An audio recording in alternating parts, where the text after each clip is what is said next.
Hi friends, welcome to my YouTube channel and Instagram page. ఈరోజు నేను చెప్పబోయేది ఏంటంటే, సంక్రాంతి రోజే అంటే ఈరోజే భోగి రోజే రిలీజ్ అయిన మూవీ 'అనగనగా ఒక రాజు'.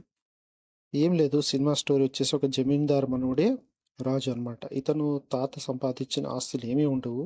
సో అంతా కష్టాల్లో పాలయ్యి సో మొత్తం లాస్‌లో ఉంటాడనమాట. ఇతను పొగటిలో కలలుగంటూ గడుపుతుంటాడు.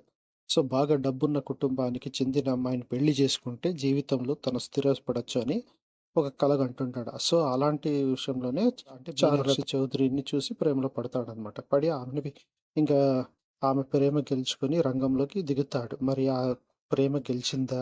లేదా? మళ్ళీ ఆ తర్వాత రాజు కష్టాలు తొలగిపోయాయా? రాజు రాజకీయాల్లో అడుగు పెట్టాల్సిన అవసరం ఎందుకొచ్చింది? తదితర విషయాలు మీరు తెలుసుకోవాలి అనుకునేదైతే సినిమా చూడాల్సిందే. సినిమాలో అయితే కామెడీ చాలా సూపర్‌గా. సో వీళ్ళిద్దరి కాంబినేషన్ గూడా చాలా బాగుంది. సో ఇలాంటి మరెన్నో విషయాలు మీరు తెలుసుకోవాలి అనుకున్నదైతే నా యూట్యూబ్ ఛానల్ సబ్స్క్రైబ్ చేసుకోండి. ఇట్లు మీ హరీష్. Thank you.